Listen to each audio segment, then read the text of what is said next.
প্রথম আলোর ব্যাপারে উলামায়ে কেরাম আরো 15 বছর আগে সতর্ক করেছিল, কিন্তু সকলে সতর্ক হয় নাই। আজ প্রথম আলোর বিরুদ্ধে কোনো আলেম দাঁড়ায় নাই, আজ প্রথম আলোর বিরুদ্ধে কোনো মুসলমান, প্রথম আলোর বিরুদ্ধে কোনো দ্বীনি ভাই দাঁড়ায় নাই। আজকে প্রথম আলোর বিরুদ্ধে কলেজ, ভার্সিটি এবং সর্বশ্রেণী, এমনকি হিন্দু পিনাকি ভট্টাচার্য পর্যন্ত দাঁড়ায়।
এর মাঝে অন্যতম প্রেতাত্মা হচ্ছে প্রথম আলো।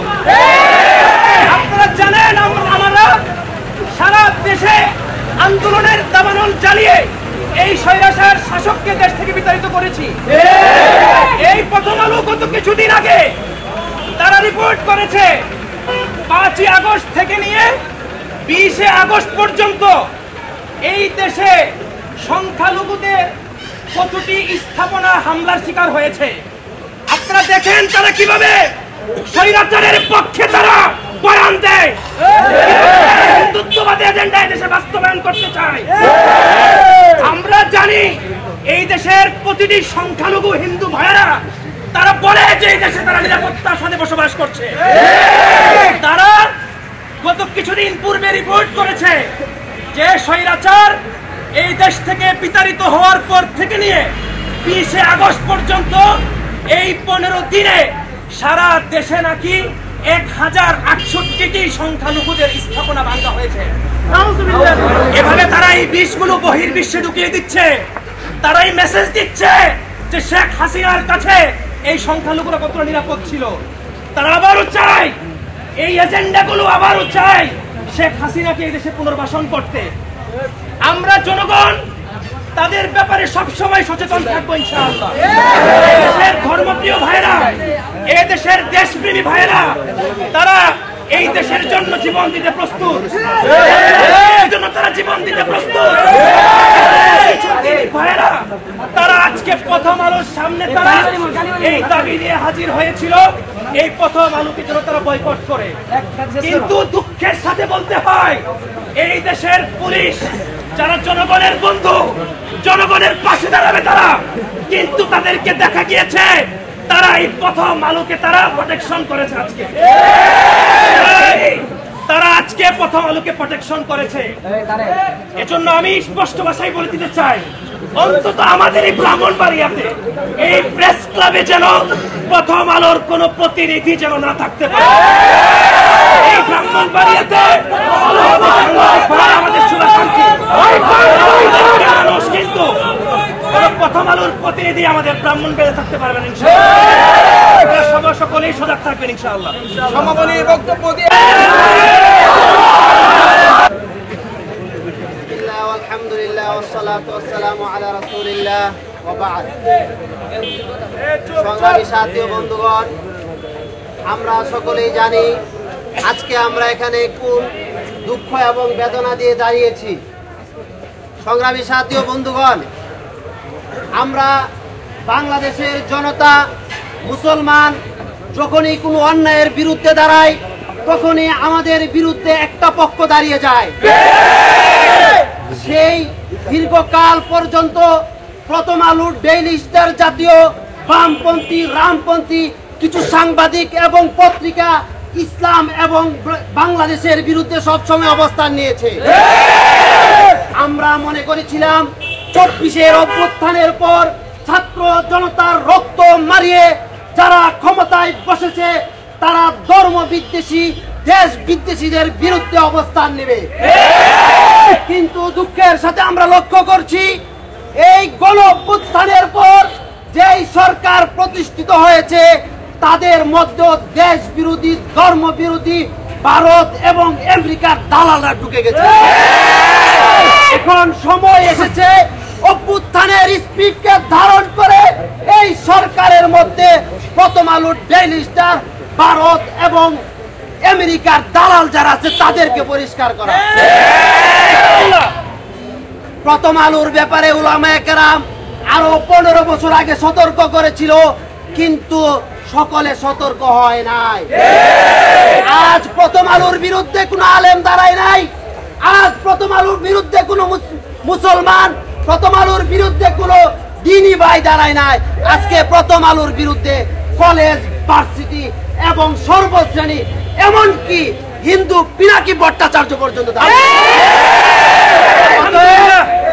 আমরা রাসূল কারীম সাল্লাল্লাহু আলাইহি সাল্লাম যখন যেরকম ভাবে অনেক পূর্বে অনেক কিছু বলে দিতেন, ঠিক তেমনি ভাবে আমরা উলামায়ে কেরামও অনেক বিষয় আমরা অনেক আগেই সতর্ক করে, কিন্তু সবাই সতর্ক না হওয়ার কারণে সেই সমস্যাগুলো দীর্ঘায়িত হয়। আমরা কি সমস্যাগুলোকে আরো দীর্ঘায়িত করতে চাই? অতএব সরকার, তোমরা যদি শুভবুদ্ধি তোমাদের উদয় হয়, তাহলে ছাত্র জনতা, আপামর জনতার পক্ষে সিদ্ধান্ত নিয়ে প্রথম আলো, ডেইলি স্টার, রামপন্থী, বামপন্থী সাংবাদিক এবং পত্রিকা সবগুলো বন্ধ করতে হবে।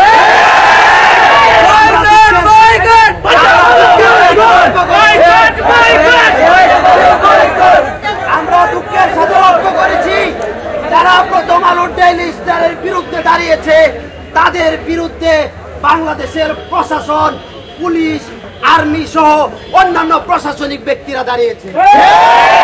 সরকার মনে করছে আন্দোলন দমন করছে, সরকার বুঝতে পারছে না তারা নিজের পায়ে কুড়াল মারছে। প্রথম আলোর কেন্দ্রীয় কার্যালয়ের সামনে এক ভাইকে বক্তৃতা করতে দেখেছি, আমরা যখন আন্দোলন করব, আন্দোলনের ফাঁকে যদি কোনো আওয়ামী দালাল এসে ঢুকে যায় আমাদের কিছু করার নাই। আপনারা জানেন না যে কিছু মানুষের মাধ্যমে আন্দোলন করিয়ে পত্রিকাগুলো এবং যারা সরকারের বিরোধী আছে তারা আওয়ামী লীগকে মাঠে নামাতে যাচ্ছে। আপনাদের দুর্বলতার কারণে আমাদেরকে মাঠে নেমে যদি আবার আওয়ামী লীগ চলে আসে, আপনাদের বিরুদ্ধে যে আমাদের কিচ্ছু করার না।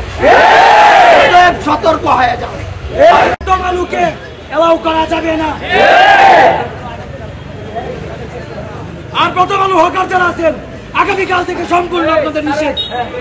কোনো বক্তব্য সংগ্রামী তৌহিদি জনতা, আপনারা অবগত আছেন গত 16 বছর ধরে শেখ হাসিনা বাংলাদেশকে ভারতের অঙ্গরাজ্য বানানোর চেষ্টা করেছে।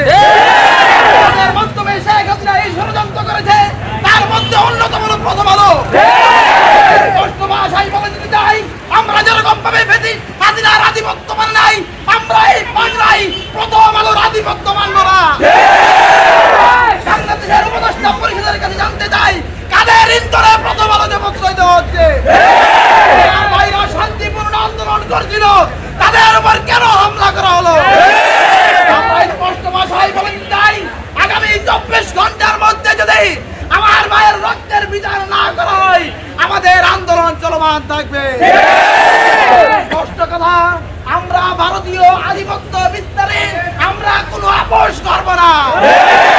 আমরা লড়াই করব, আমাদের লড়াই চলতে থাকবে। বাংলাদেশকে ভারতীয় আগ্রাসন থেকে মুক্ত করা হবে।